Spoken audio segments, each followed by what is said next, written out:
casually dressed and deep in conversation with me, Greg Chalmers. Cddc is sponsored by Pizza Daddy, Lanarkshire's #1 American-style pizza parlour. To stay up to date on new flavours and promotions, then get connected on the socials. The Instagram handle is @RealPizzaDaddy and the website is www.thepizzadaddy.co.uk. To see what we're getting up to here at Casually Dressed, then you can find us on Instagram with the handle @CDDC Podcast, and on Twitter it is @PodcastCDDC. Also, as you're watching this on YouTube, then please hit those like and subscribe buttons.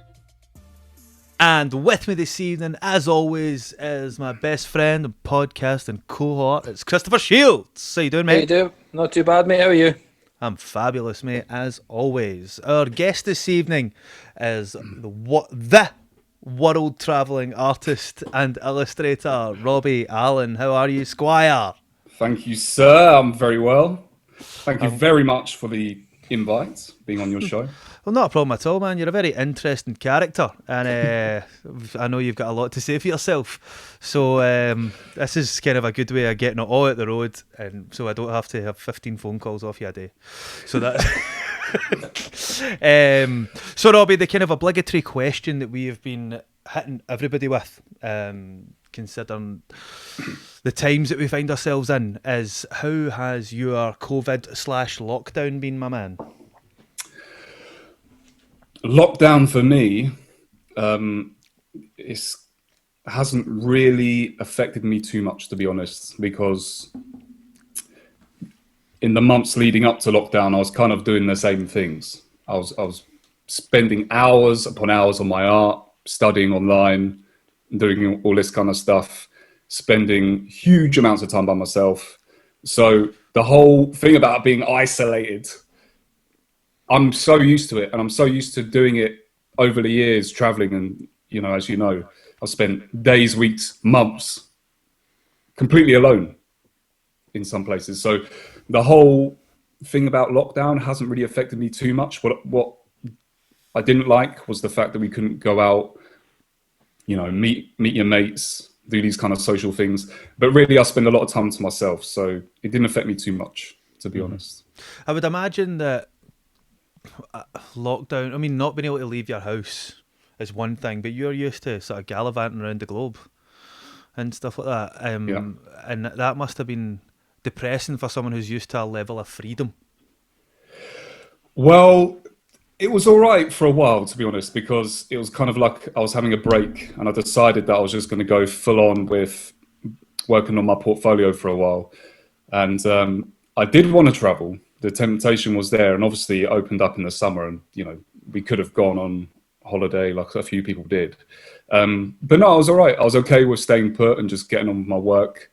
I spent a long time moving around already, and before I came back into the UK, I had 14 months in South America, which was a lot, and I did a lot, saw a lot, experienced a lot. So it was nice to come back and stop the traveling for a while, but I'm starting to feel like I would like to go and venture out again somewhere. So, for obviously, people might not know the story, but you've been traveling. Am I right in saying you've been traveling for like 10-ish years?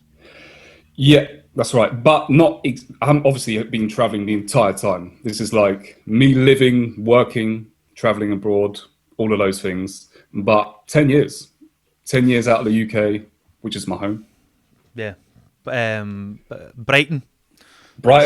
So for lovely. Brighton is my home. That's a lovely gaff. Yeah, it is. Not too bad. But yeah, it's been 10 years, man. And a lot of people, when they hear that, they think, 10 years? Sorry, what? You've been away for 10 years? Are you rich? Like, no. You're joking? Absolutely not, mate. So I'll tell you something. I'm not sure if I've told you this before, but when I was 19 and at uni, I went on a holiday to Thailand with a couple of my uni mates, and they were going for 2 weeks. I just decided to make it a month. I don't know why I did it at the time, but I thought, fuck it, I'm going to be alone for 2 weeks after they leave and do my own thing. And towards the end of us being together, me and my mates, we sat down and had dinner. And I just came out of nowhere that I want to travel for 10 years, because my experience of being in Thailand was just, I couldn't believe it. Like, it just it just suddenly built up this desire that I really, really do need to travel. I want to travel. I had it when I was young, but this really ramped it up, seeing this completely different world and culture and the people and everything else that was going on. So I just decided to come out with that out of nowhere, 10 years of travel. And I was laughed at, as you can imagine. Robbie, what the are you talking about? 10 years of traveling? Not going to happen. Absolutely not going to happen. You're going to have to marry a super rich woman or whatever, win the lottery. I was like, okay, we'll see. I suppose, mate, but I mean, what they probably thought travelling was like nicking about on first class flights and doing all that. But what you've done is done like salt of the earth travelling. Absolutely, on a massive shoestring budget. Yeah. And I started off on the most budget, the smallest budget you can imagine, and this was 4 months of travel. So, I mean, I always wanted to do it ever since I was young. When I was going to school, there was all of these opportunities to go to like Swiss Alps and bloody Italy and do skiing trips and snowboarding, all that stuff. I couldn't do it because my background is not, it's quite a poor background. It's single parent upbringing, 4 of us in the house, not much money. I did a few school trips, around the country. I went to France, but I never got to do like the big stuff. And I always wanted to do it. I've always had that thing about travel. And when I finally when I started this trip of 10 years, I had the smallest amount of money compared to all of the people that I was traveling with. There was like a group of 10 of us. And I made it last 4 months. That was Southeast Asia, £1,300, I think it was, £1,300. Made it last 4 months. And then I arrived in New Zealand, and then eventually I met you. But so many things had happened, even on that first trip. So I was so excited to begin traveling, right? I'd finished uni and I got the invitation by a couple of mates. And one of them was like, Robbie, we're going traveling. You've got 3 months to save. And at that point I had no money, literally had nothing. I had no money. So I was like, I'm in straight away.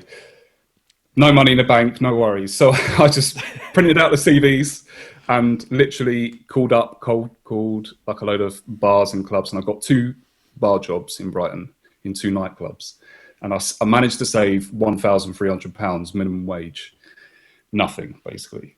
And I'd done all of the preparation. I made sure I got like a really good top of the range bag that was stab proof. You can't even stab it with a knife. And had, really nice waterproof things, like made sure that was all kitted out, all prepared. And my final night in Brighton, I stayed up all night. I was jet lagged, but I was just so excited. Said goodbye to my mates, bye to my family, up all night, super jet lagged. After I got on the flight, obviously, massively jet lagged. I had to stop off in Thailand for 12 hours. So I enjoyed the day. It was scorching weather. I had my backpack, left one of them in the airport, enjoyed Bangkok for a few hours. Then I had a connecting flight in Hanoi, and that's where the trip was really starting. I was meeting my mates in Hanoi, but I was going there by myself. So I got the connecting flight to Hanoi, and it was about 1 a.m. And I had the name of my hotel written down, right? Hotel Star, whatever. And it was on the main backpacker strip in the center of Hanoi. So should be no problem, right? Mm-hmm. I approached a minibus in the airport and I said, this is where I'm staying. And it was like $5 to get there. It was all good, sweet. So I had to wait for more people to fill up the minivan. So I was the first person on this minivan and the last person off. From what I can remember, was the last person off. And it was really sketchy.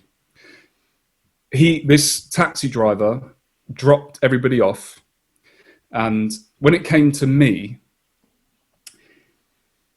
I sensed something wasn't quite right in the taxi. And this wasn't the only taxi driver that I had a problem with. He stopped in this pitch black street. Like that, nothing. I couldn't even see a sign or anything. No lights.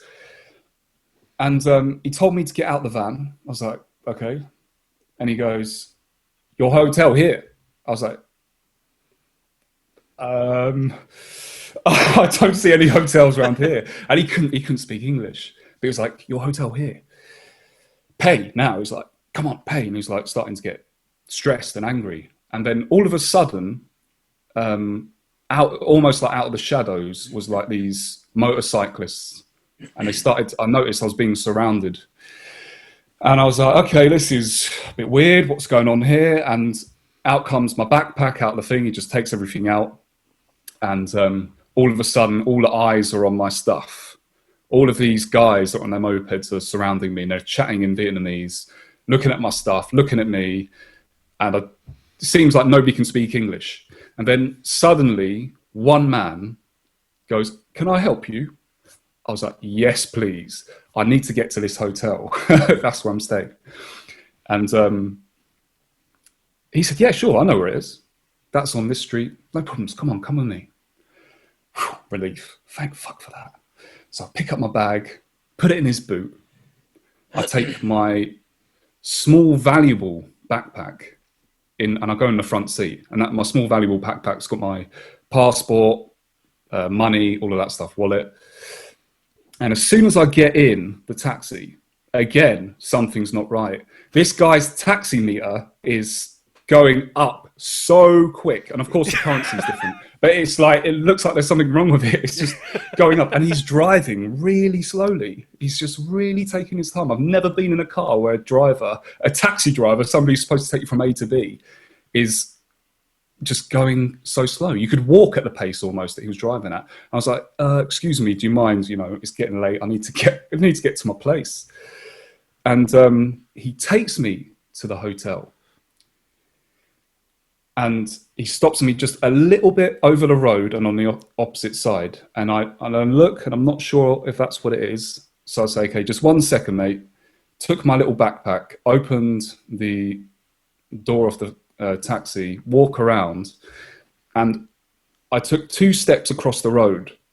And this was one of the instances where I should have paid attention to my instincts, because he closed the front door of the taxi and I stopped in the middle of the road, and I was halfway to turning thinking, like, what the hell is he doing? Why has he closed his taxi door? And then my sort of like rational thinking mind kicked in, and it was like, oh, he's done it for the air conditioning. Do you know what I mean? It just, that thought appeared. And I was like, that interrupted me basically from what's about to happen. And so I just approached, it was literally like 2 meters, approached the hotel door, knocked on the door. And I said, "Oh yeah, you're Robbie? Yeah, we've been waiting for you. Come in." I was like, "Brilliant." I turned around, taxi not there. He's gone. Bumped. I was like, okay. Sweet. So he's got all my stuff. No worries. He's just going to come around the block. He's gone around the block as he is the traffic. So I just sat on the doorstep, and he didn't come back. So basically, I got robbed on my first day. That first day of 10 years of traveling, robbed by the Vietnamese taxi driver. It was so bad. And I sat there on these steps of this hotel, and I was calm. I didn't know really what was going on. I hadn't quite sunk in that he really has stolen it. I was still holding on to a little bit of hope. And I messaged a mate in England, and he said to me, "Yeah, Robbie, that's really unfortunate. You've lost your stuff. But good news is you're in Vietnam, and a t-shirt, a pair of shorts, a jacket costs about $1 each, or whatever, a couple of dollars." So that cheered me up in that moment. And I'd gone to bed that night like, shit, I spent so much time preparing, like getting all my stuff ready, so excited. On my little budget, I've got all this nice high-tech gear, gone. But that could have turned a lot of people off traveling. Do you know what I mean? That could have ruined a lot of people. A lot of people would have been like, "I can't believe it, I'm going home. Fuck that." But from that moment on, I started to have all of these nice things that started happening to me. Like the next day, I met 2 local Vietnamese, like the early 20s. I think they were students. and they decided to take me around everywhere, introduce me to things, and all of these stuff kept happening. So even though there was this crazy thing, terrible, what seemed like a nightmare, it was all of these little blessings that came afterwards. So that was just day one. Mate, you are right though. You are right, and it would have put. I mean, I put myself in that position, and I would think I'd have been like, "Fuck this! The rest of the world are arseholes. I'm away home." Do you know what I mean? I'd have been like that. So I'm out of here, you know. But I think it's a testament to you as a person, mate. That you. I mean, obviously, I've known you for a very, very long time, and I know how neurotic you are. So I completely see if anyone had said to me Robbie Allen get robbed, I'd have been like, I know, but it's Robbie. He's just, No bother. I know, like this is not something that would have phased him. I thought I thought you were going to tell me like when you were surrounded that you used your backpack as like a kind of stab shield, a shield, like stab proof backpack. And then do you know? I wonder how they got into it, because I think maybe even the zips had some kind of mechanism that you couldn't just open them. so that Well guy's done, boys. You've robbed a Rubik's Cube. that guy to this day is still at home like that, pulling at the zip. Come on, Fucking bag. stabbing. It was such a nice bag. It was like really good as well. And I So- always thought after that, damn. So Robbie, I take it. So obviously you were in Southeast Asia for all that time. Well, it was like three to 4 months. So that £1,300. So from that moment on, I had to suddenly do everything. I was already on a budget. Now I had to be really, really careful. And I was, my mates were taking the mick out of me for ages. I was walking around, I'd accumulated a few cheap Vietnamese items, and I was walking around. I tried the backpacks in the markets. They ripped after a few days, useless. Really weird, because a lot of stuff is sort of like made in that part of the world. You'd expect the quality to be good, but no. So I was walking around for a while with literally plastic shopping bags. All of my stuff, and a ripping shit was falling everywhere every day, but it was all good. It didn't matter. So where that time, because obviously you've been to Southeast Asia a couple of times, am I right in saying that? Yeah. So how did you come to then decide you were going to leave Southeast Asia and make your way down to Oceania? Oceania. Well, New Zealand was the end goal of Southeast Asia. That was always a thing. So we had to apply for like the working holiday visa when we're in England. We had to get all that sorted. And I can't remember, I think I already had the flight, but I can't remember, to New Zealand. And the plan was, it's all right if you haven't got so much money, because you're going to arrive in New Zealand and you're going to get a job. That's how things happen. And before I'd met you, obviously I'd arrived in New Zealand. Guess how much money I had? I had New Zealand, yeah, you know this, $48 left, which is the equivalent of 25 quid. Oh, 25 quid. punchy. It was a huge, and I was just trusting the process. I really was. I was just going on this thing. I was calm. I wasn't panicking. I was like, it's all right, because I'm in a Western country now. I think, I've got a working visa. I'm going to get a job. I just had that mindset. I was like, I'm not going to be on the streets. It's all going to be good. So it was very risky, obviously, and I was very lucky with what happened, because basically I arrived with 24 quid, got my airport transfer from Auckland Airport to base hostel, whatever it was called, ACB base, and paid for one night. I think I could have paid for 2, but I paid for 1. And I was like, look, guys, I'm in a bit of a predicament here. Kind of got no money and I kind of need a job. And this guy at reception was like, oh, you might be in luck. Today, somebody quit their job. Housekeeping. Would you like a trial or an interview tomorrow, whatever it was? I was like, thanks. Thank God. Sure, yeah, let's do it. So then I was doing a housekeeping job in a hostel. And That's quite stories in itself. Yeah. I've got the memories. I mean, bed making's all good. But when they get you to get on your knees in a shower room. This was pretty bad. I've worked in other hostels before, but this was a little bit bad. And there was no ventilation. I mean, you had all of the bleach and the chemicals, and you're surrounded with that. That was one of the parts of the jobs I was just like, I've got to change the situation. But it was all good because it's like a process thing. And the experience of doing the housekeeping, was good. I met really cool people. So I did this for a while, and because I had no money, this wasn't a paid job. This was a job that's for my accommodation, for a bed. So I still needed to eat, right? I still needed food and whatever else. So for, I think it was 2 to 3 weeks, I was quite lucky because this hostel, and I've never seen it, of all the hostels I've been, there's never been a shelf this big in this hostel. It was like a factory hostel. Greg, did you ever go in there? With you? In the base hostel? Yeah, because was Globe downstairs? Yes, yeah. Yeah.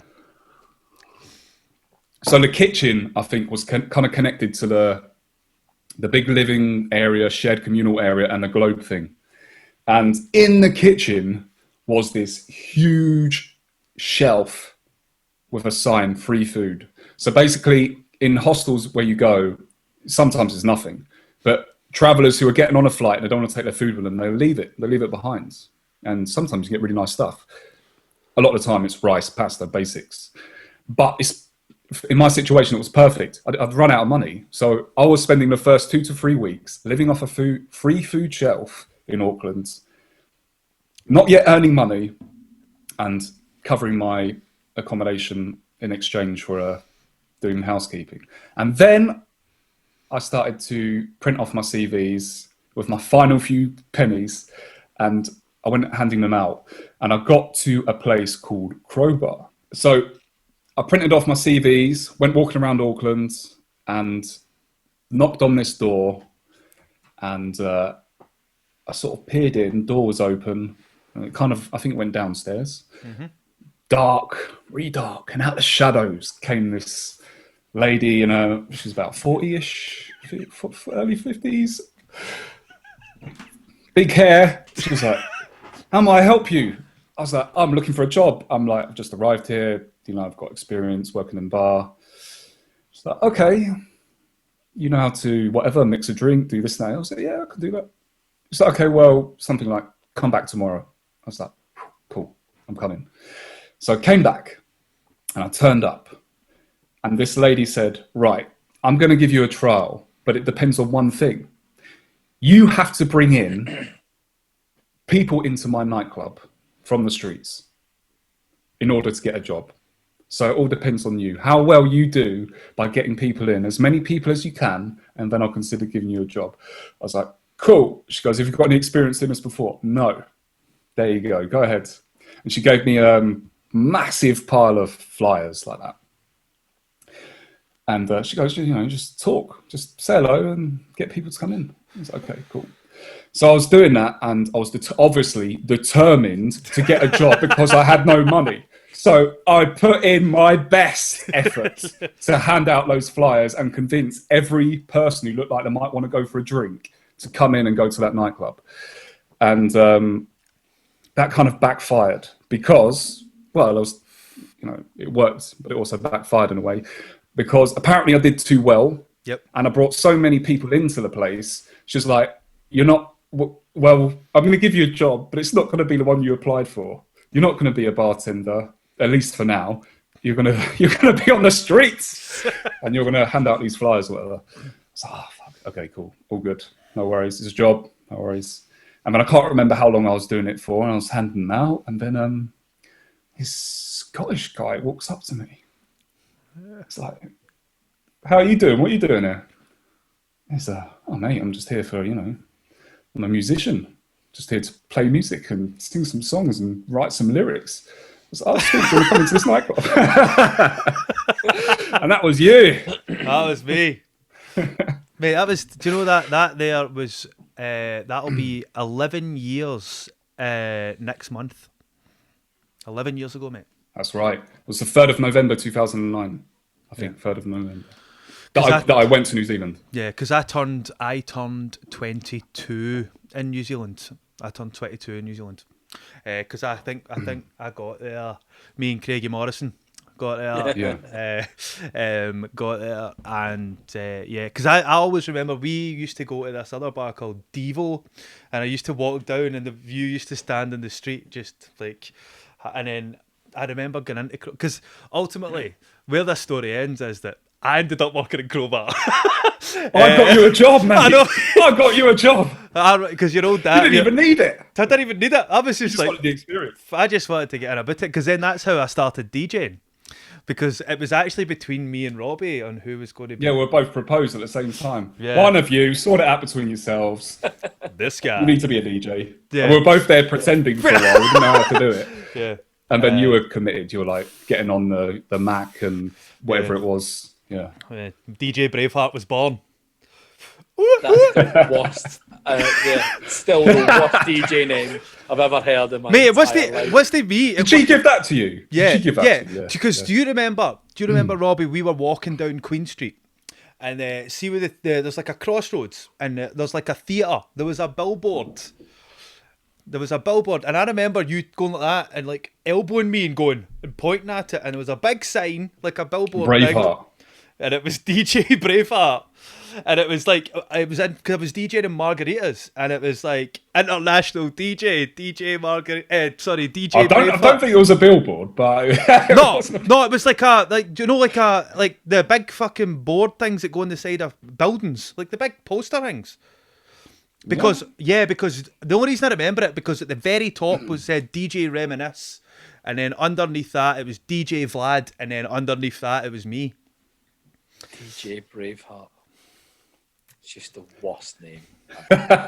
it makes me sad to hear it. You had a kilt, didn't you? Yeah, did you have a kilt? Of course he did. Of course he did. Yeah. But But do you know when it all started? That's when it all started, mate. So, but all the way through all of this, Robbie, you were like, so. There's another story, Robbie, that I want you to tell, and you know what it is. Connected to the hostel. Connected to the hostel, right? Connected to the hostel. So basically, Robbie and I, through all this, become good friends and all that. And he came to me with some troubles, and I'll let you take it for there, Robbie. Wow, how long was it? How long into you working Crowbar was this? Don't know. A couple of months. Let's just say a month. Yeah, let's say a month. Yeah. So all was going well. Starting to earn money. Starting to get a little bit put on the bar as well. She was giving me 2 jobs in one, and starting to make some money, which was all good. Met you. We're both working together, and at this point, we were going out. When we were going out quite a bit, this was a part of my life where I was going out to bars quite a lot and just enjoying that sort of bartender sort of lifestyle. And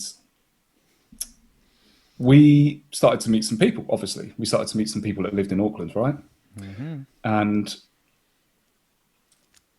I was in the hostel, still working for my bed. But actually, it was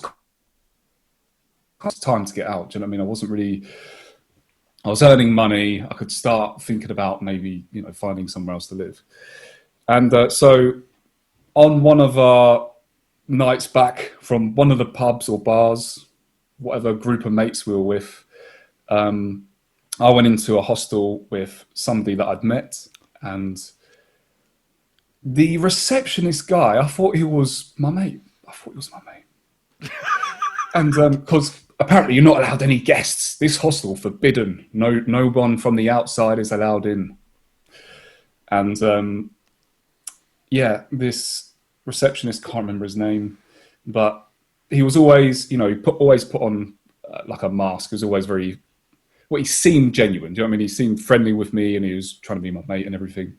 And even when I came in at the time, he seemed fine. No problem. Yeah, come in. It's just like, we're just going to have a cup of tea in the area, whatever, chill out for a bit.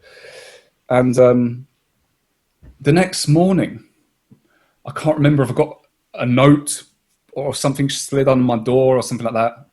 I need to come to the office of the head of the housekeeper.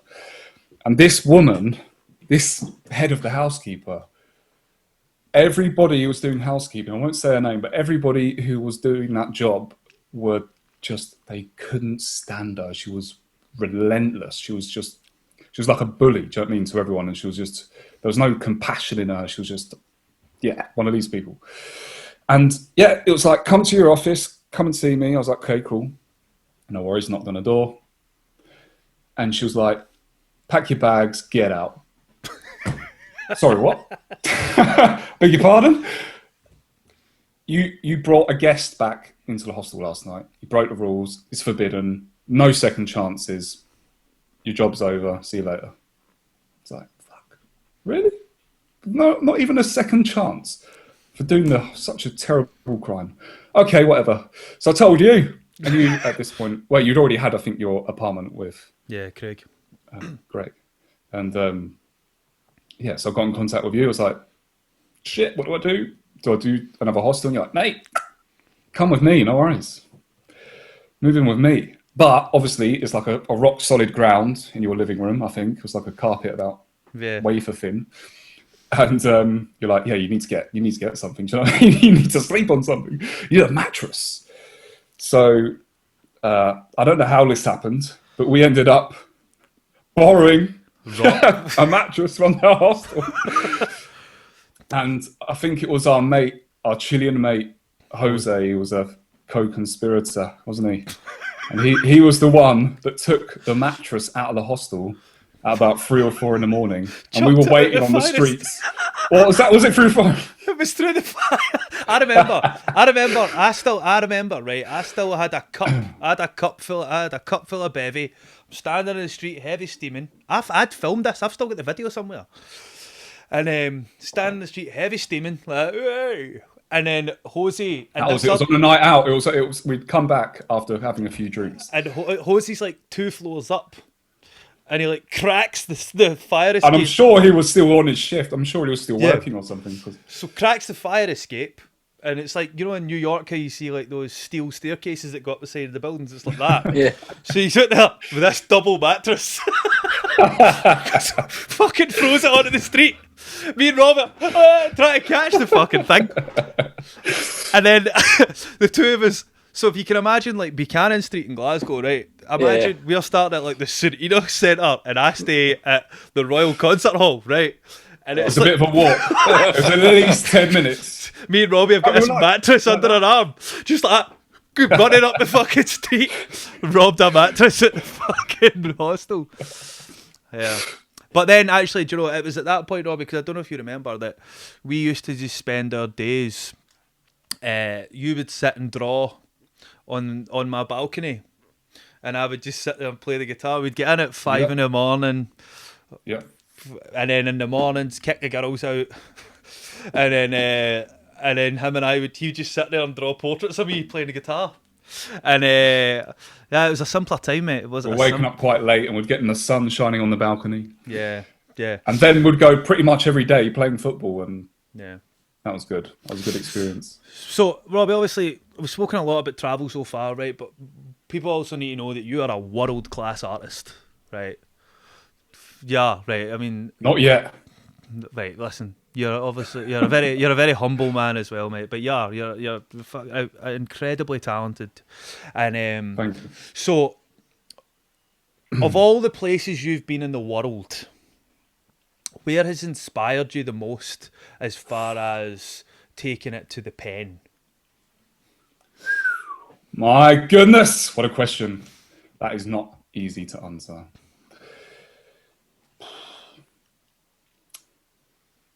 I would say between two, Australia and probably, well, not a country, but as a region. Continent, semi-continent, South America.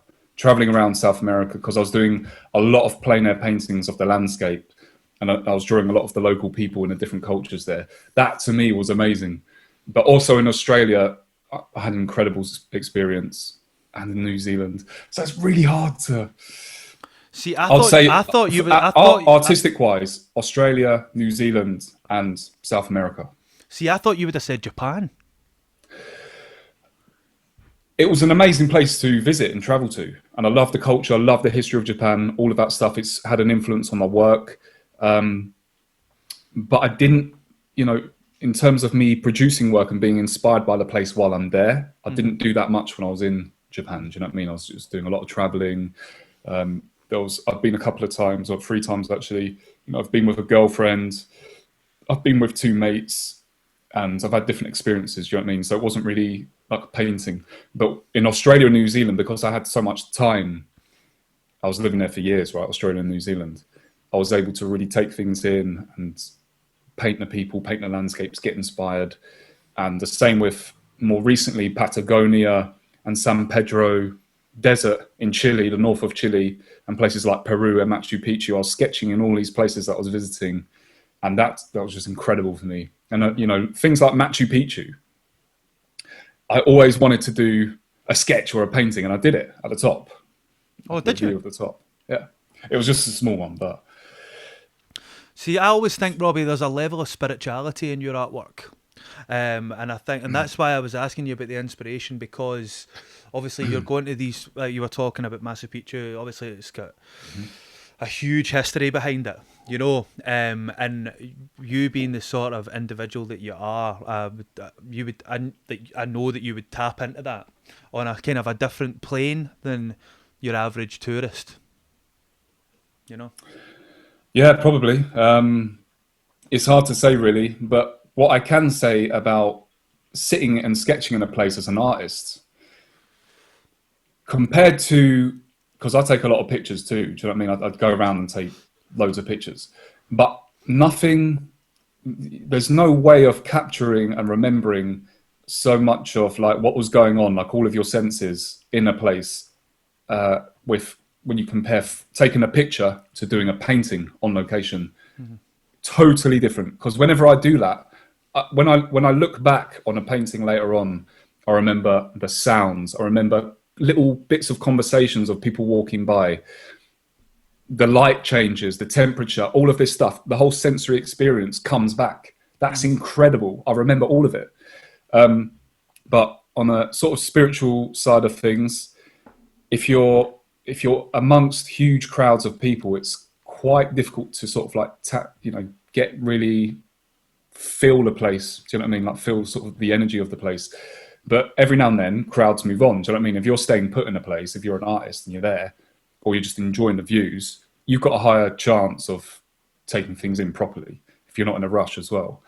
And that happened a lot, absolutely. And I've had really it's really hard to put words on it, the experiences. Like even recently, I went to Portugal, and because of the whole COVID thing and people not traveling, I was just saying to Chris earlier, there's been places like castles and old Gothic cathedrals and places like that I visited, and I was there alone for hours, like 2 or 3 hours at a time. And I was able to do sketches there, and just the sound, just being there in silence, and the sounds of these epic sort of bells from like 12th century ringing every quarter of an hour, and just the sounds of the birds and the stone, like this rock around me, all of that stuff. Most people don't experience that. They just sort of like breeze through, they take pictures, they look around, and they get from A to B. So I don't know. I don't know how to explain, what kind of spiritual experiences I've had, but it's been deep. It's always been a deep, very, I don't know, we say multi sort of like sensory experience. I mean, I remember so much. I sense so much when I'm there. Yeah. And for sure, it has an effect on my work. Yeah, but I mean, like I said, I've noticed that ever since I met you. Right back to when you were reading David Icke books and telling me shit back then and stuff. But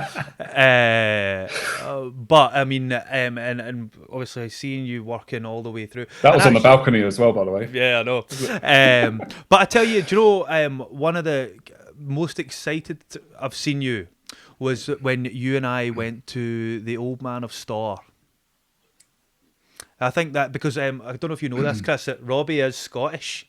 He's just hiding underneath that accent, right? Scottish, Irish, and somehow English. Yeah. So a couple of years ago, Robbie came up and stayed with me, and we travelled about. I can't believe that was a couple of years ago. Yeah, actually, that's so quick. Yeah, that was so quick. Yeah, but Robbie had never been. You'd never been to Scotland before, had you? Yeah, of course. It came up when I was young. Aye, but come on. Yeah, not It was like the last time I was there, I was like 10, so I was pretty young. Yeah. But, But I mean, as an adult, you had never breached the border. Because we went up Old Manastar, and it was it's like a different world up there. And Robbie was in his element, and 100%. yeah, that was incredible. Again, because I was up there alone. Because I could have been asking. Chris, listen to this, right, Chris? This is brilliant. Here we go. Greg had driven me all the way through the Highlands. There's a couple of places, we couldn't stop everywhere, which was unfortunate. Next time we'll stop everywhere and take our time. But we got to the Old Man of Store. It was almost like the final destination, wasn't it? We went to a few other places after that, but it seemed like it was the highest point of the Scottish Highlands. We got there, and it was epic, and it was this moody atmosphere. You could see the clouds coming in and the rain and the wind. It was just a little bit of rain. I mean, nothing to worry about. And we got to the sign, and I opened the car door, and the wind just flung it open. Like the force of the wind almost took it off its hinges, and it was like, Robbie, I'm not going up there. No way, you're mad. I was like, fuck that, I'm not going up there, man. It's too I sat in the car and watched. I am going up there, man. I sat in the car and watched Friends on my phone. He's like, I'm going to have a snooze. You go up there, do your thing. And I was like, fine, I'm going up there. He's an indoor cat, isn't he? He's an indoor. Mate, I am an outdoor cat. But then I came back and I persuaded him, and he came up. Yeah. I did persuade him, and he came up. I was like, this is amazing. Take your camera. Yeah. So, Robbie, tell us more about your travels in South America, because I've been to Mexico. I've been to Honduras, but I haven't been to. You've been to Honduras? I've been to Belize as well. 3 places I haven't been that I want to go. Really want to go to Mexico. But tell us about your experiences in South America. Oh, there's lots. Okay, so I will tell you. We'll start with Brazil. Let's start with Brazil, because that's where it started for me. My South America trip started in Brazil just after, I think literally 2 or 3 weeks after I left you in Scotland. So when I was living in Australia, I made friends with a lot of Brazilians. There's a huge Brazilian community over there in the Gold Coast, and made loads of friends, still have friends there. And they were telling me loads of stuff. They're excited that I was going. A lot of them think I was completely mad going alone. And the general thing was, be careful. And I don't know, I lost count of the Brazilians in Australia that said to me, Robbie, like, when you are walking in the streets and you need to use your phone, check directions, whatever you do, don't do it in the streets. Do not open your phone in the streets, because you will have it robbed. It's like, okay, cool, sweet. They're like, if you want to use your phone, even for a map, literally go in a restaurant, anything, any kind of shop, do it like this. You've got to be super careful. And I was like, wow, it can't be that bad, surely. And just kept hearing this stuff like, what, going to Brazil? What? That's mad. What are you doing? Like, it's crazy. So much crime. And I was like, okay, whatever, I'm going. So that's the way it is. So I went, and you could sense, I went and arrived at the Carnival, the time of the carnival. And literally I went to one of these, they're called blocos, sort of like a big gathering of people with live music and everything. It's like an outdoor, not quite a rave, but it's sort of like an organized event with loads of music and everything. But it was packed, loads and loads of people there, literally bodies touching in the crowd.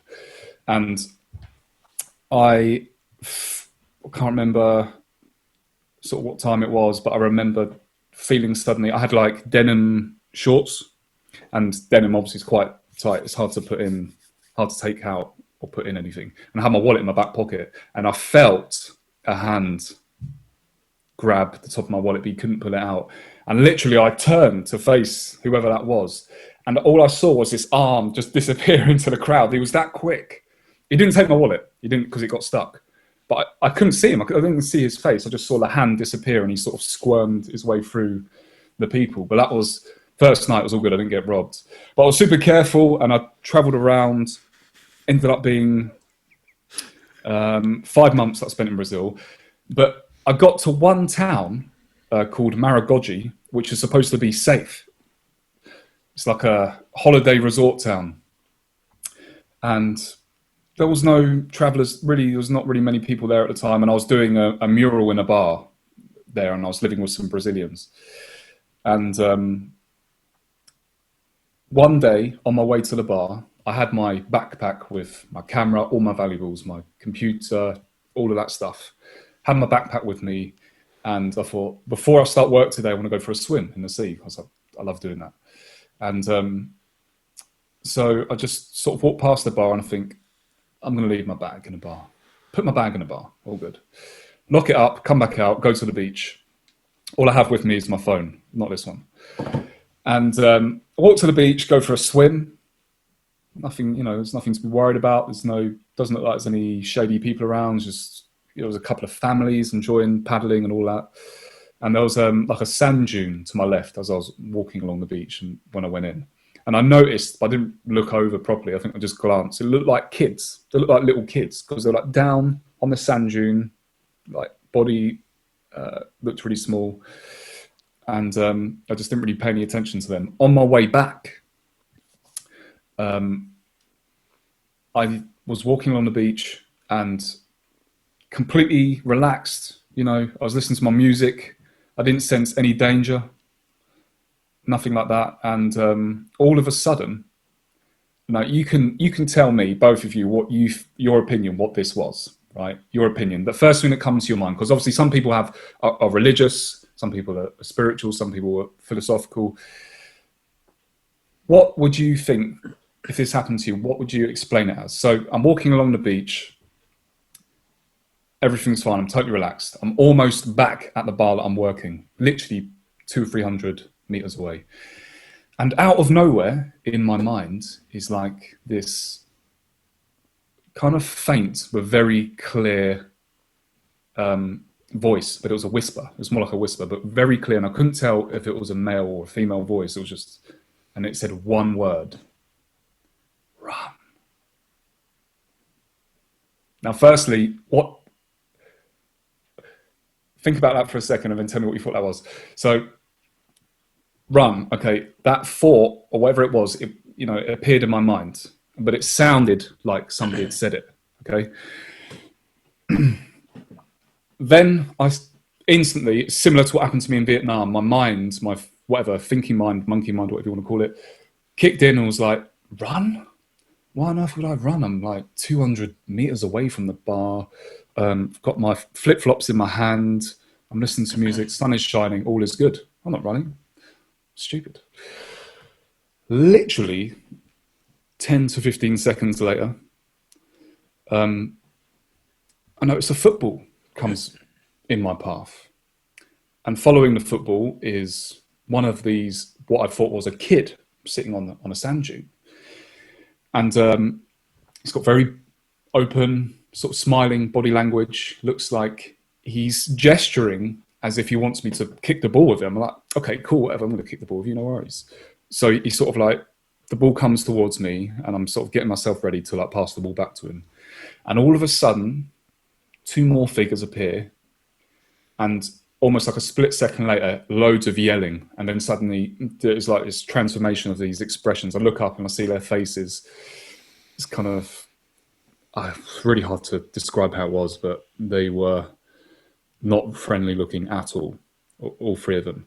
And then I sensed somebody else was behind me. So I literally just tilt my head down, and probably about 3 or 4 inches away from my hip, glinting in the sun, was this huge jagged knife. Fuck. And I look up in this guy's face, and his eyes were black. Like, I can't see any color in his eyes, nothing. And his teeth, kind of jagged, pointy looking. And I was like, whoa, okay, cool. What's going on? And then suddenly just screaming stuff in Portuguese, circling me. And, if I'd seen a knife from a distance, I would have run, because I'm quite quick. I can run fast. You know what I mean? If I saw it, I would bolt.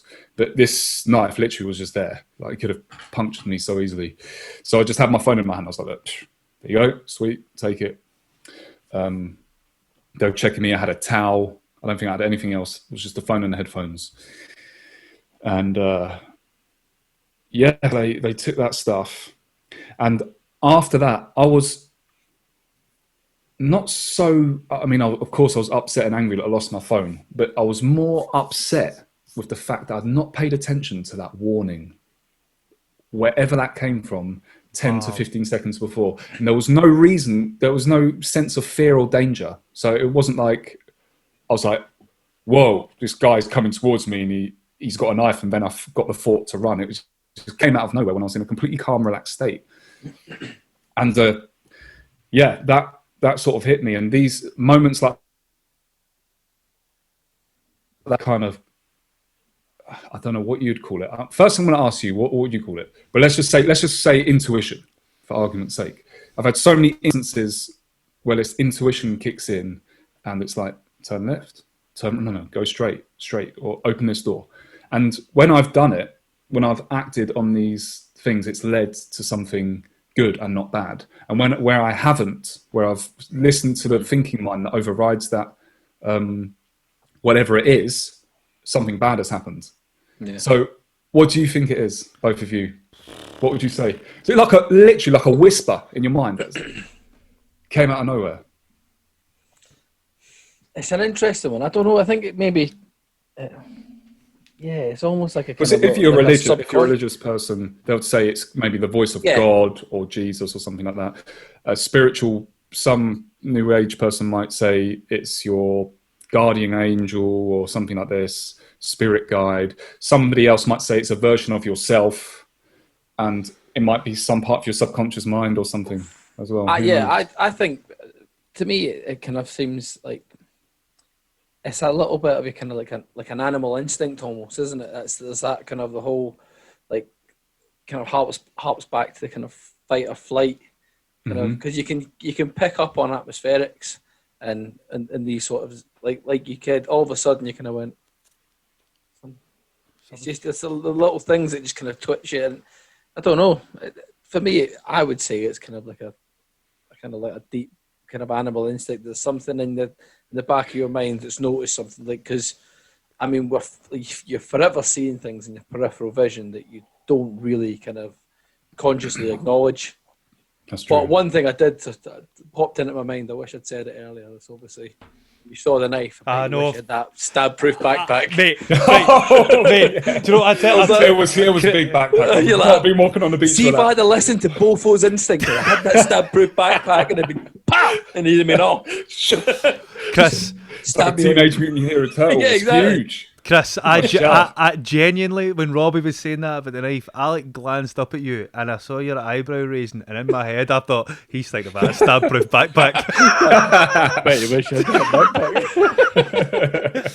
backpack. I would like to think, Robbie, that you obviously are a very deep thinker. And I think you probably are a lot more aware of things that are around about you, not only just because of the fact you're a deep thinker, but obviously your primary function and existing is observation. You look at things for a living. And I think that you probably have a more finely tuned eye than most. And I think that something has triggered something in your subconscious to tell you, better get a move on here, you know. Yeah, it's the kind of the presence of the abnormal. Yeah. The absence of the normal, presence of the abnormal. It's just one of those, like, because it's something similar. Like, so I don't know if maybe a bit of podcast bingo, folks. I knew this was coming. Bit of podcast bingo. So I've recently left the army. Ding ding ding ding ding. Ding ding ding ding ding. Full house. Yeah. So how long were you in the army? I was in the army for 14 years. Wow. Okay. Yeah. So, and it's one of those things. So I've done 2 tours of Afghanistan, and there were moments. It was one of those things you were kind of tuned in for, was to be aware of kind of like the presence of, that you're kind of aware of kind of normal life happening around about you, and then there's just these wee little things that you notice, and you're kind of, you're like, well, wait a minute, that wasn't like it was yesterday. I think I know what you're talking about. Yeah, it's something you just kind of go, something's making me feel uneasy. Yeah. I mean, I remember we had one story where it was we were patrolling up a normal route, and we used to, it was one of those things. You always had kids in and around you, and a bit like trying to steal your pens out your pocket and all the rest of the stuff. But we walked around this corner and they all stopped dead. They wouldn't go anywhere near us. And you were like, come for a walk with us. And they were like, nope, not doing that. Whoa. Wouldn't follow us. Right, okay. Yeah. So, yeah. So, and it turned out to be true. It turned out to be two devices in the ground and stuff like that. Yeah. So, did anybody detect it? Like, yeah. So, well, it actually, so for this particular thing, I was in the ops room back on the campus. This is the lads were telling us at the time, and actually there was a little hole in the wall, basically. So one of the guys was watching us as we went through. So the commander on the ground made the decision for the lads just to space out. So we would walk a kind of fair distance away from each other anyway. And it's going, right, lads, let's just open up the spacings. So ultimately, if it does go off, there's only one instead of maybe three. Yeah, I mean, that's kind of the sort of decisions you've got to make. And then eventually, so it was a command pool, IED, command pool improvised explosive device. But the guy basically pulled the IED, but it went kind of perfectly in between two people. Oh, so it sent one guy backwards and one guy forward. Basically, it was just like sandblast, a bit of like stone stuck in his face, other lad up the back of his leg and stuff. It's a horrible thing. I mean, I remember being in the back in the patrol base, and you just hearing this massive boom. You're like, fuck. Jesus Christ. So yeah, but it's those little things that lead to that little change and that kind of like the presence of the abnormal. You're like, there's something's not right, lads. Right, okay, and you just kind of have to make those sort of decisions off of it. After that, were your senses really heightened for a while? Were you? Because when this happened to me, this was at the time of the World Cup in Brazil. Yeah. And the Brazilians would set off fireworks. Like they love football, love the World Cup. Even when a Brazilian doesn't score, they set off a firework. If there's looks like there's a chance or a corner kick. You get excited, firework. Yeah. And I love throw-ins. And I was walking around the streets, and this was going on, and I was still painting at the bar, and the fireworks were going off. And because of what happened to me, I can't explain it. I became super, almost like hyper aware of everything, and I couldn't really control it at first. And I was looking at everyone's hands, looking at the hands and the sounds. Everything was like becoming clearer, and the sound of the fireworks sounded much louder than usual. And I suppose it's a bit of a traumatic effect on your mind or something like that. Yeah. I had this. But it lasted a few days and then it stopped. Yeah. So we had this when I'd come back. In the middle of your tour, you get what they call R&R. So you come back home for like 2 weeks. And it's kind of strange because you're literally plucked from like in a war, operating in a war zone to like boom, 36 hours later. I'm back. I'm out in Glasgow on a night out. But I remember it was actually me and Greg. We were on a night out. We were in campus in Glasgow. We stood outside. I stood outside having a fag, and it's one of those, a bit like you're saying, you're kind of hyper aware of everything, and I wanted to be able to, because you have the ability when you're in Afghan to kind of have an impact, have a control of everything. You're able to impact what's going on around about you. But on a night out in Glasgow, you're not able to impact what's going on around about you. No. At all. But I remember being stood there and I had my back to the wall. I was quite happy. And I noticed one of the girls going out, one of the bar girls who worked behind the bar going out, and she had this big bin bag. And it's one of those, the big wheelie bins had on the street. And she lifted the lid open, chucked it in, and just left the lid. And the lid went, boom, slapped down. And as it landed, like this massive almighty bang, nobody else flinched. I was on the deck, literally on the floor, hit the floor, and like people were turning around and like like proper laughing at me, like, and I'm like it genuinely. I had to go and like take myself away for a bit and like go and sit down. And I was just like proper shaking. It took me ages to come back round to it, and then come back in and try and pretend like nothing had happened. Wow. Is that a form of PTSD? I would think imagine so, it is. Yeah. But do you know, I just think it's illogical. You literally are pulling people out of a war zone and putting them into a position where they are surrounded by the general public and just went, right, on you go, have a good time, man. I wonder how many instances there are of guys who have come out of a war zone on R&R and been arrested for fighting or, you know, like overreacted to a situation. Oh, hundreds, mate, hundreds, because it's just because you're in a certain mindset, and it's so strange, mate. Yeah, and I mean, we have afterwards. It's not quite the same. You've got to go through so you go to Cyprus, and they've got it. We call it Bloodhound Camp because it's like it's the first time you're allowed to like have a drink. You're only allowed to have like say 2 or 3 pints. But it's like you've got grown men steaming, like these 6'4", 18 stone, big, like steely-eyed dealers of death steaming off 2 pints of Foster. You know what I mean? But it's and then obviously you go back and you have to have like a week's what they call normalization.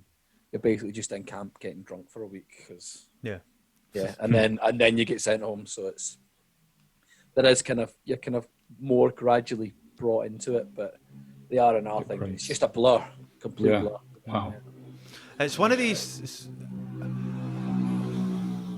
Oh no, Greg, are you talking? No, I was just waiting for that motorbike to pass. Right, so Robbie, I also want to ask you about.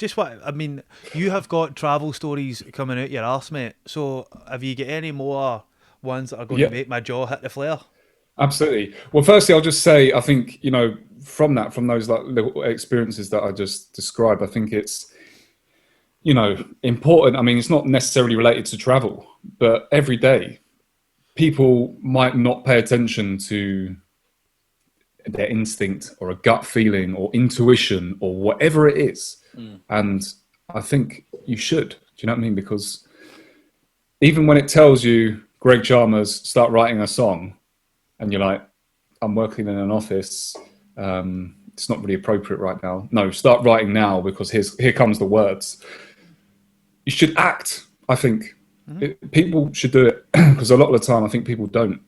They'll shrug things off. They'll get insights and ideas come to them and they put it off and then they forget or something happens and they don't respond to whatever was going on at the time. I think as well, mate, though, I think everyday life dulls that for a lot of people, and I think routine. You like Rob. Like I obviously work in the creative industries, and so do you.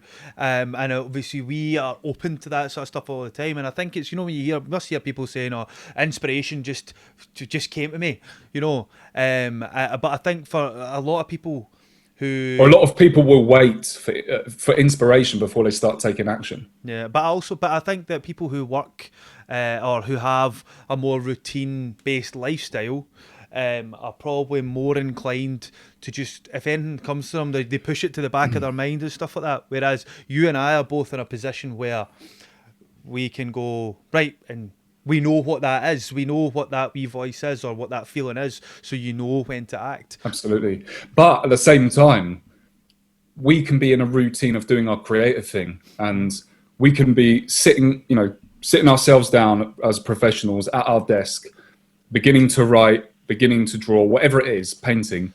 And we might not even feel inspired to begin with, but just by starting this process of, you know, whatever creative field you're in, you get things come to you. Things start coming. Ideas come out of nowhere. There's been so many times where I'm sitting there drawing and painting. I don't necessarily feel super inspired about a particular topic, but I'm just drawing and painting something. And then after 10, 20 minutes, I start getting flashes and ideas and insights, and I have to like write stuff down, or I feel like I have to stop that thing because this other thing becomes more important. And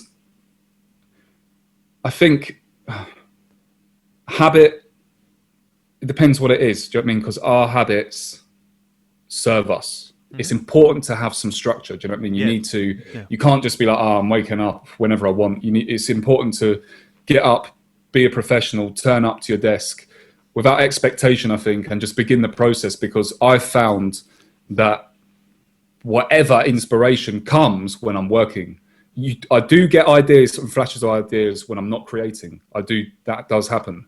But there's no way I'm going to wait for that to happen, because I know just by starting the process, stuff comes to me every day. Really, it happens all the time. Yeah. And a lot of people hold themselves back. There's so many people that I speak to and they're like, oh yeah, I don't really feel like, drawing or painting, and, I'd rather wait until I get a really good idea or something like that. But I think that's just totally wrong. The habit thing, if you could be locked in doing something you really don't enjoy, and you could still get the insights.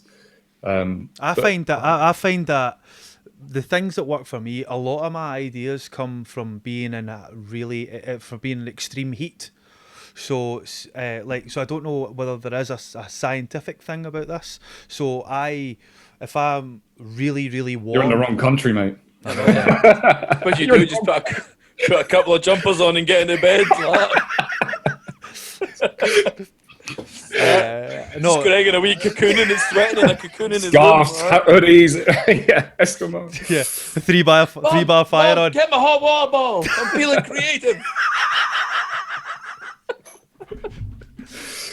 Anyway, no. What mine comes. How did you tell us about your extreme heat? Right. So basically, I think a lot clearer when I'm sweating or I'm really, really warm. Like, so I think I've spoken to you about this before, Chris. So basically, I used to go for a sauna every day when I stayed in Balloch. I used to go to Cameron House and I'd go into the sauna. I'd just sit there and think. And because you're roasting, I don't know, things happen that don't happen at body temperature, like regular temperature. Things happen, mate. I swear to God. Yeah. And do you know what made it click for me? I watched an interview with Johnny Depp and he said the same thing. Said that his characters were born out of extreme heat, and I thought, that's the same as me. And I've been doing this for years. Like and also I think that being on your own with no outside noise or anything like that really helps. You kind of sit and you can. A lot of people maybe get bored with their own thoughts, or they don't like thinking about things or whatever. But I think these ideas kind of, you have them in your head and they kind of gather steam. And also for me as well, see, actually just verbalizing what I'm thinking. So I'll just say things. So like for talk's sake, Chris, you and I were on the phone this morning.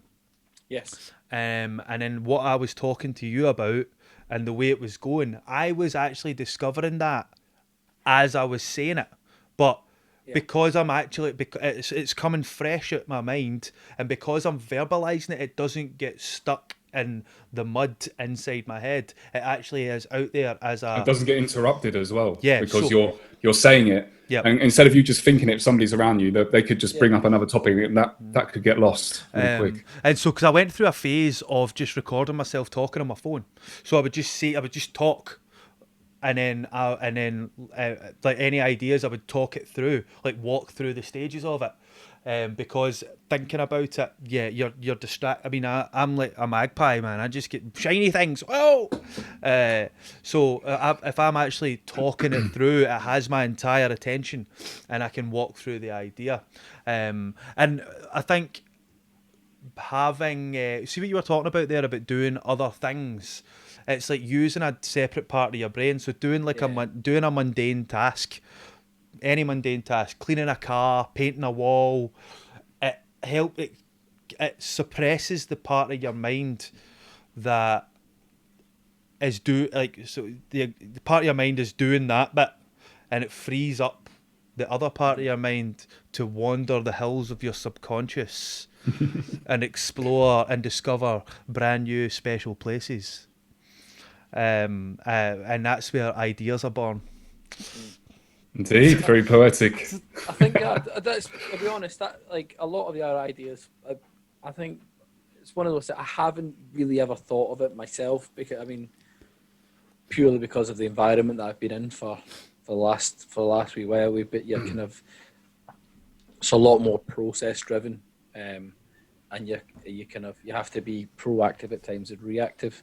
But I think what you were mentioning there, that when we're talking on the phone, and you're kind of discovering things as you're saying it, it's very much now. In hindsight, it's probably it's very similar to how I would do things if you're coming out with ideas and you're just kind of discovering it, and then that's probably where a lot of our project like this and other projects that we've got ongoing. You have to take note of them. Yeah, whatever and it is. Yeah, and having that kind of, I suppose as well, like verbalizing it and then having that kind of validation at the same time as somebody going, actually, yeah, no, that's it. Have you thought about this and that? And you go, oh yeah, and it just kind of creates things start forming. Things start forming. So, yeah, I haven't ever thought of that. Yeah, it's basically you're all you're doing is when you're doing it, you're putting roots out there, and then waiting for the idea to fertilize and grow into a dream tree. And no, because actually, you know what? It's something. Dream tree. I know. I'm gonna write that down. Yeah. So it's something I was thinking about. I was earlier, obviously, with both of you both being in kind of creative realms. When you were saying that you're kind of going somewhere and experiencing it, because if I was to go traveling, like you said earlier, I'd go around, walk around, and be like, "This looks nice." Take some photos, move on with my day. What is it like? What about? Do you go there with a specific? Do you go somewhere with a specific strategy in order to try and experience these, or are you just kind of? Because I'm trying to work out how you would go and experience somewhere like that, because for me it's like you say, like I'll give you an example. I've done the coast of California. Let's go proper touristy. Let's go to the Hollywood sign. I was like, oh, excellent, sweet. So fucking driving in my wee car, Hollywood sign. It literally sat nav takes us to like this housing estate. There's a Hollywood sign. Tick. What next? That's it.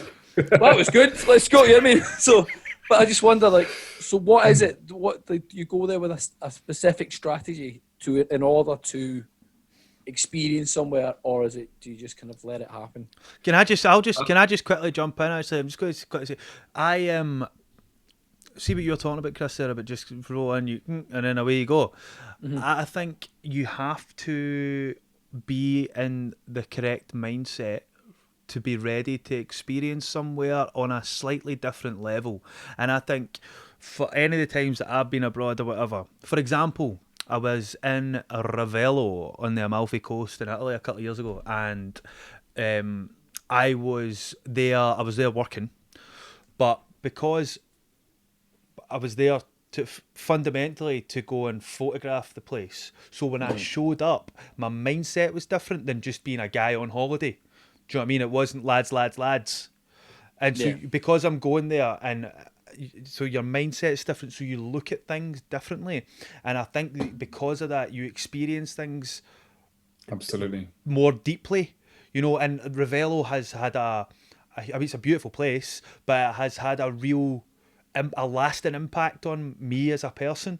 Whereas I've been all over the fucking world. Do you know what I mean? And there's places that I've been, like Hong Kong. Been to Hong Kong, and I was there as a tourist. So you're just necking about, and you're like, hey, do you know what I mean? And I didn't look at it from an aesthetic point of view. I didn't look at it like that, and so I didn't experience it the same way as I had that all-consuming, multi-sensory experience that I did when I was in Italy the last time. And in Italy, I really noticed it. It's the same when I went to Bavaria. It's the same idea. Again, I was there working, so you're looking at things differently, and so you experience the whole thing differently. Absolutely, and I think it makes such a big difference when you're not in a massive rush and when you're doing it alone.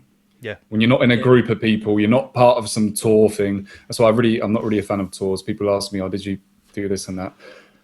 Did you not do the Kiwi tour? I did. I have done tours. Yeah. That was bad timing.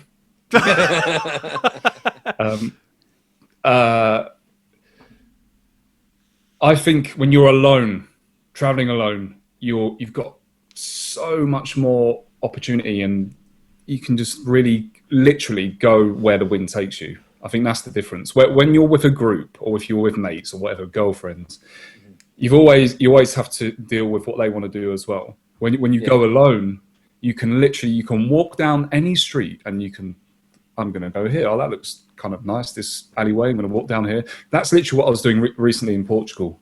And I didn't even have a plan to travel like where exactly I was going to go around the country.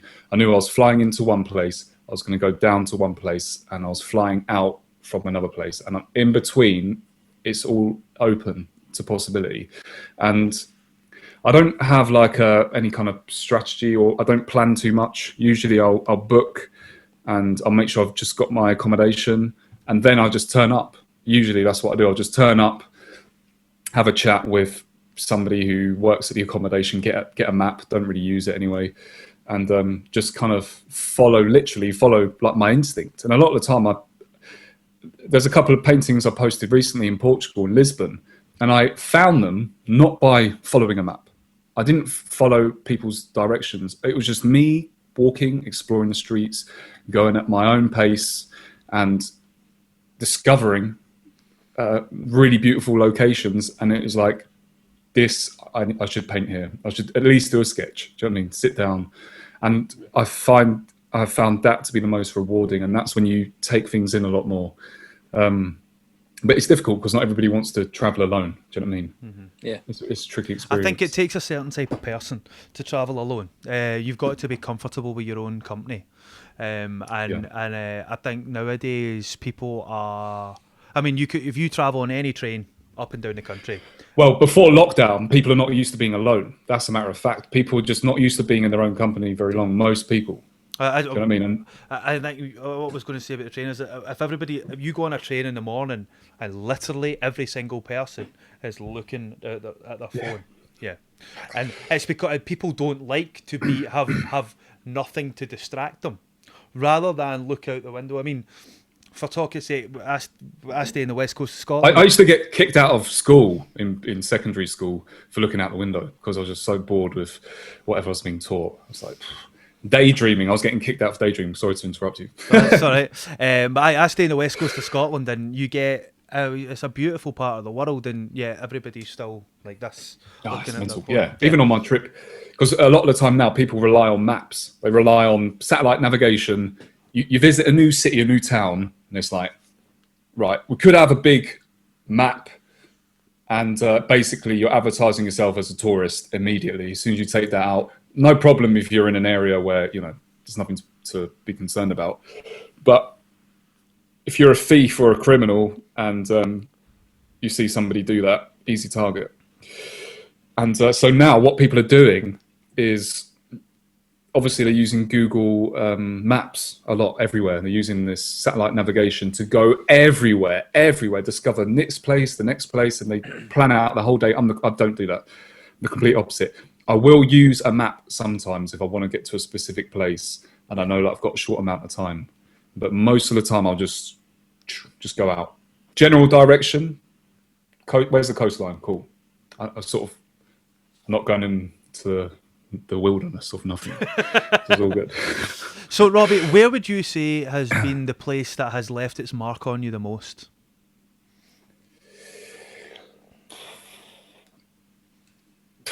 That is hard. Australia. Really? It's just the world's biggest collection of poisonous things. And I didn't really see any of them, to be honest. I was there for 5 years. Mate, travelled the country. I mean, I've fleetingly been to Australia. It's not for me, man.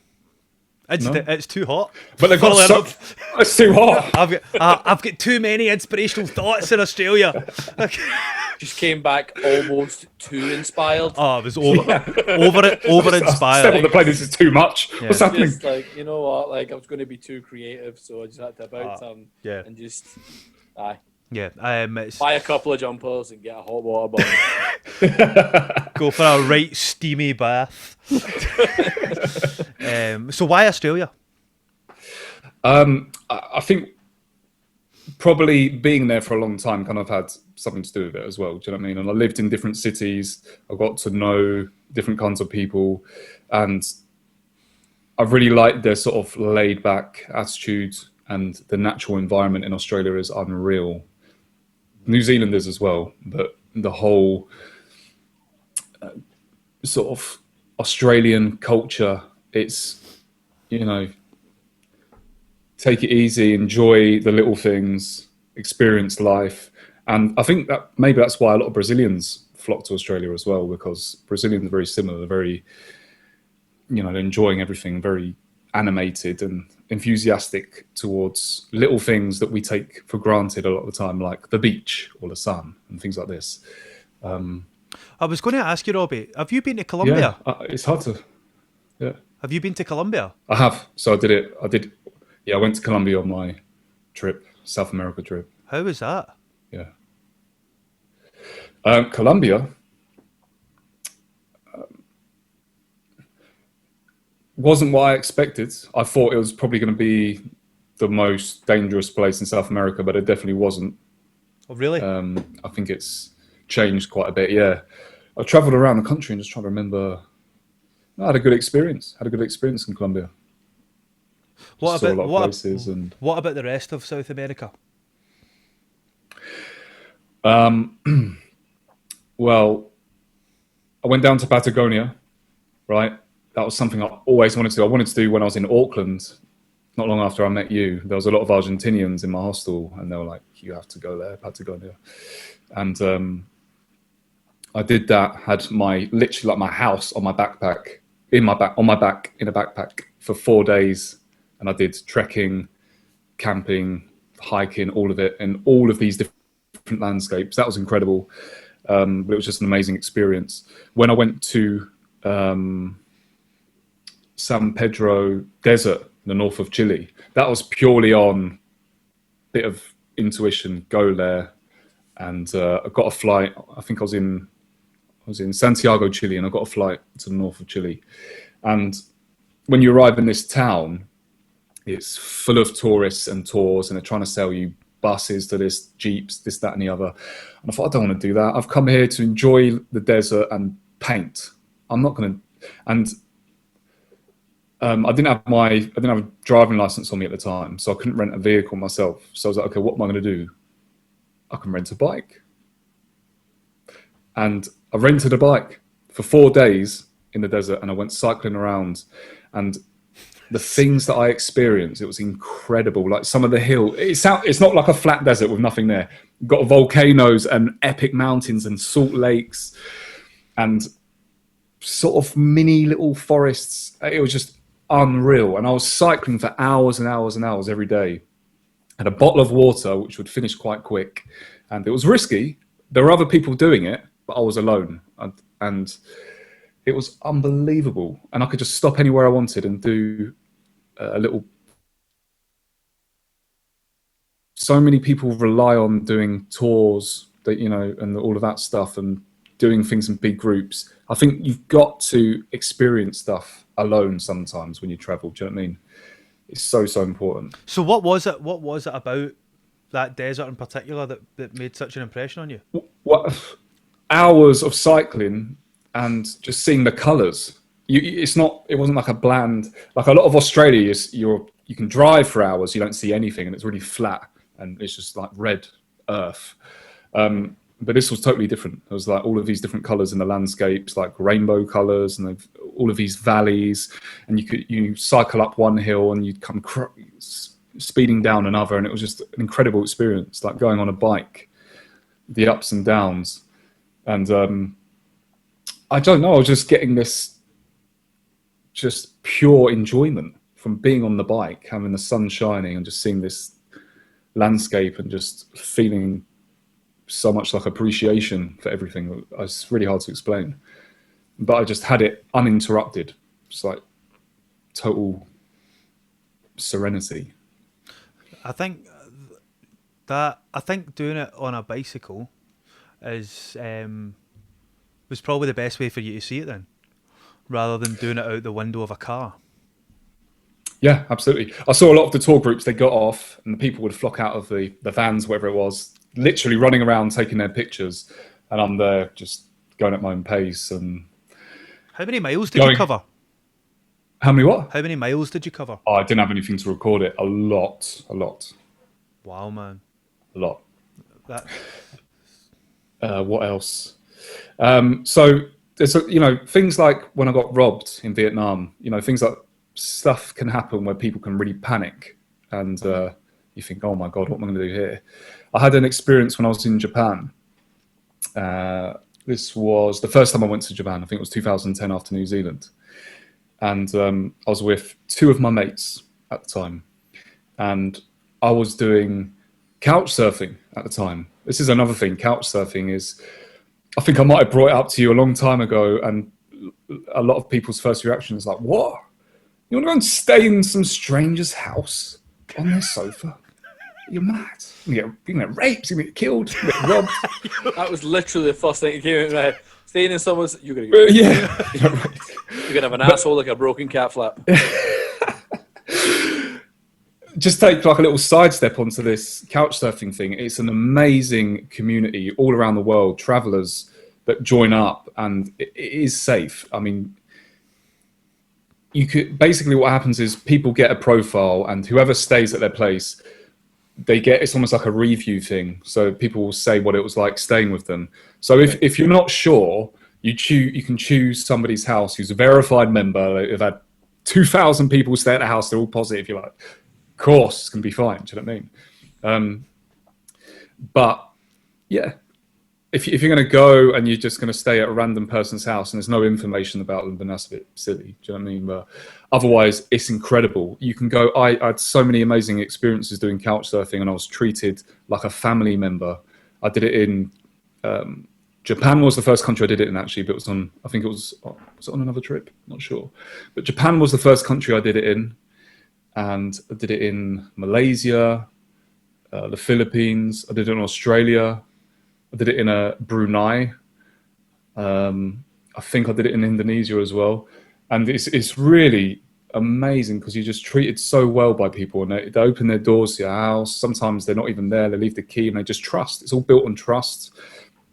And this is amazing. One day I'd like to, I don't know what my living conditions will be, but I'd like to allow some travelers come in from time to time and stay in my own place. So how do I get on to talking about couch surfing? You were in Japan. I was in Japan. That was it. I was couch surfing in Japan. And my mates were not couch surfing. They were staying in a hostel. And we were doing it in Osaka, which is one of the major cities. And our plan was to go to this fireworks event in another city. And we had a Japanese pass. We can go on limited trains throughout your trip. So we were all going to go to Hiroshima. It was Hiroshima city and the park. And they went to check in. I went to go to my couch surfing host house. And then we're all supposed to meet at the train station. And I didn't see them at the train station. And I thought, oh, they must have just gone. They must have gone to Hiroshima. Maybe I'll see them there. Like, what else am I supposed to do? We didn't have like credit to call each other that time and whatever internet. So I just got on the train to Hiroshima, and I arrived there, and there's thousands of people, and I'm like, there's no way I'm going to see my mates. I've lost, I'll keep an eye out, but got very slim chances. So I enjoyed the fireworks display and everything. Go back to the train station, and it's about 11 o'clock, and I didn't check the train times. I thought surely 11 o'clock was going to be a train back to Osaka, right? Come on. And no more trains back to that city. So here I am. And I open up my wallet, and I didn't have my bank card, and accommodation in Japan is quite expensive. I just had enough cash for the day, basically, because I was expected to go back to Osaka. And I couldn't actually pay for accommodation. I didn't have enough money for even the most basic. In Japan, they've got like they're called manga cafes, where you can rent out a space and play games, and they've got like cushions and everything. And it's about 25, 30 quid, I think. And people go in there and sleep sometimes. I think some of the really busy Japanese businessmen might go in there because they're moving around the city, different cities a lot of the time, and they're working crazy hours. I couldn't even afford that, so I was like, okay, what am I going to do? I'm in this city by myself, and I don't have anywhere to stay. And it was dark. Obviously, it was 11 o'clock at night, and I was like, well, I'm going to go to Hiroshima Park, and I guess I'm going to have to sleep on a bench, because what else am I going to do here? Literally, that's what I was prepared to do. So I started making my way towards the park. And I remember asking one Japanese guy on the street, excuse me, do you speak English? And he didn't. And then I heard somebody over my shoulder. He said, oh, hello, can I help you? I was like, yeah, I'm stranded here. I missed my train, and I was just, looking for Hiroshima Park, basically. And he's like, you don't have somewhere to stay? I was like, no. He goes, oh, I'm a monk. I'm a Buddhist monk. And he said, yeah. And he's like, I have a monastery just up the road. I was like, okay. And he was like, you can stay. It's welcome. You're open. The doors are open. Come in and stay. So I was like, wow, okay. That was very lucky. So he walks me to his monastery, and I think he calls his sister, and he sits me down in this room, and he sets up a space, and he gets all these mosquito things, and his sister turns up with a bag of snacks and drinks from the shop for me, gives it to me, and I'm like, can't believe it, thank you so much. And he says, in the morning I'll show you around, and just have a good sleep and everything, and good night. And then so I went to sleep, and at 6 a.m, a little tap on the door, and I'm like, I wake up and okay, what's that?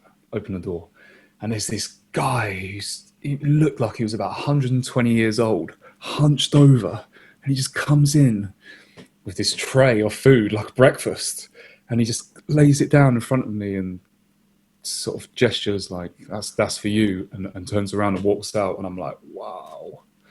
And have my breakfast, and he comes in, and he introduced me to his family, and then he takes me upstairs. I think it was upstairs, and there's this giant bell, and he says, it's my job every day to ring this bell for the whole of the people of Hiroshima, to remember when the atom bomb hit the city.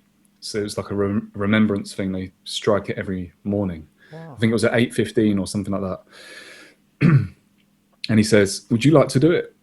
So here's this is the Buddhist monk. He's the guy that rings the bell for the whole city every day. And I've just met him in the streets. I was prepared to be homeless, and I ring the bell for Hiroshima on that day. And then he takes me around. He takes me to some samurai castles, and he takes me to the train station. And in Japan, you've got these kind of gift shops, but they're for like local sweets, and they come in these boxes and stuff. And he goes in there, buys like 3 of them, and hands them to me as a gift. And it's just like, good luck on your travels. And wow, man. I couldn't believe it. And I went back to Osaka, and I told the 2 mates I was traveling with, they're like, bollocks. Mate, that is an incredible story, man. Of not even just of extremely fortunate. But don't panic. Yeah. Don't panic. Even in situations that seem like, oh my God, I'm stranded, I'm going to be fucking homeless. Don't panic. Be open to things. You know what I mean? Do you know? I have marveled at your stories for a long time, and how you always seem to land on your feet. And after, like, maybe once or twice, I would say is luck. But this has happened to you a lot. Yeah, there's many more occasions of things that have happened. Yeah, and so what is it, or what do you think it is, that seems to attract these fortunate events? I have no idea, to be honest. I don't know how to answer that question. I don't know. But I'd say I think anybody can experience these things. You just need to be open, and you need to be present, and not panic and not react in a negative way to a situation that seems like a small nightmare or catastrophe in the moment. Don't just react emotionally. Try and be in yourself and be calm and just be open to possibilities opening up, other doors opening, because literally they do open. You can meet somebody and a door will open literally right in front of you. So I think a lot of it is mindset. I really do. I think maybe, people will just react in emotional ways, and you shouldn't, because then you're more likely, things are going to happen that, what are the chances? You're more likely to repel an opportunity when you're reacting in a negative emotional state. Do you know what I mean? Than being calm and open. And I think just that, your mindset, and just maybe you're emanating a calmness and an openness when you're in that state, and that having that kind of train of thought. Yeah, so we have something quite similar in the my previous job role. It's basically, it's kind of the... A lot of people will be saying that now, aren't they? No. It's the kind of... It's that, like you say, kind of trying to kind of rid yourself of emotional reactions to a situation. So, because obviously you can find yourself in a situation where you're like, oh, this is a bad thing. It's called, like, kind of, the art, we call it a condor moment. We just having that little moment where you just kind of take yourself back and just, and kind of gather your information. So it's essentially, it's designed there for if you're out on a patrol or whatever, you come under attack. Everybody has a job, and they're doing their job at that time, and you as the commander need to be able to kind of see the situation. So you have to take yourself away from it, take yourself out of it, and then kind of move yourself to kind of the extremities of your situation, where your section are, so you can gather in a full picture, and then you can make a conscious decision on how to you're direct your team. And it's genuinely, it's that skill. I mean, that's drummed into you as you kind of progress through the ranks. Wow. And that having that skill, you take it into life, and it's that ability to invaluable. I think. Control what you can yourself, and able to control you. And whatever you can't control, then you go, right, okay, well, that's fine. Just to kind of acknowledge it and move past it, sort of thing, and then try and proceed forward in whatever way, however the chips lie. I mean, make a decision and run with it and see where it takes you. Yeah. Don't panic. There used to be a magazine in Brighton. It was a free magazine, and it was called Don't Panic. I'll never forget. I don't know what happened to it. But.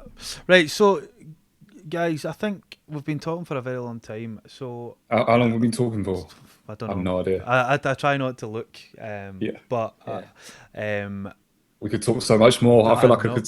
Well, the thing is, Robbie, we will definitely 100% get you on again. All I would say to you is, for a man who is looking for a bit of direction, and to find what's next, you have missed a trick, my friend.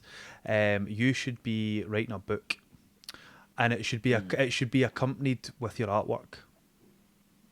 The Diary of a Traveller by Robbie Allen. Imagine